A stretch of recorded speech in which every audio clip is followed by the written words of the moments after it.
they were going to take anything they wanted. Really?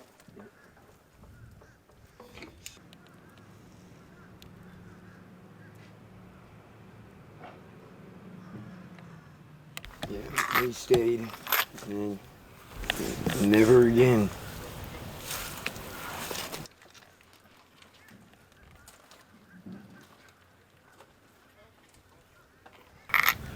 And 30 years of my life gone.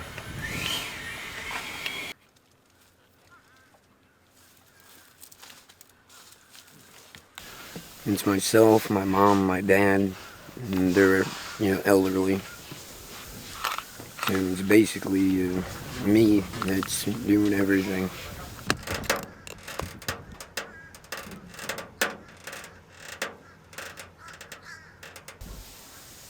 And every time I hear the wind blow and a piece of aluminum shift, yeah. And it's kind of like PTSD. Yeah, I did have stitches in it. I just. It's very spotty.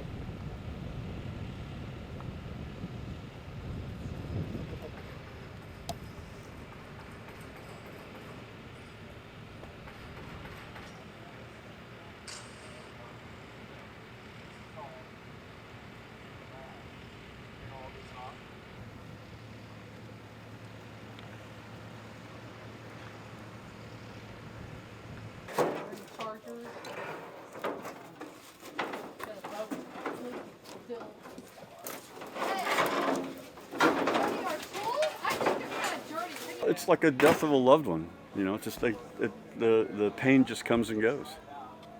And there's been there's times when you get little glimmers or slivers of hope, and then it just, everything falls apart. Over there by that pole. How about on the top of that car? I don't even know whose car that is. It's the friends call. It's amazing. The outpouring of help is just amazing. Oh, just on we always go on the other side of 75. West Fort Myers. On the other side. East, I'm sorry. So we couldn't go, so we went back to their house, my daughter's house, and then they told us to get out. So then we booked out of there, and we had a hotel room. Because they did an off-cycle update. National Hurricane Center, it's usually the two. Well, besides being overwhelming, I mean, I've been through storms since I was a kid, born and raised in Florida, Don and 60, and all the big ones and everything. And I've seen devastation, but I've never seen it this widespread. Even with Charlie, it was probably a 20-mile wide swath. This is enormous. I mean, everywhere you drive over here, it's tore up. You guys can't stay there. Where are you going? Your life jackets. I'm trying to look out long range right now. If I look at short term, it's tough, because this is what short term looks like. The daily stuff, that's what this looks like. The battery up yet?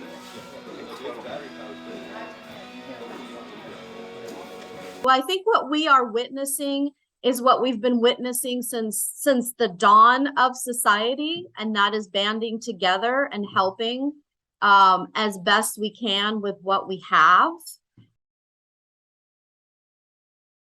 Right? So even in these dire situations, we find a way to take care of what we need to first, right? Our primary family needs, security, safety. And even with a lack of that, we work to help each other. Mental health normally has such a stigma.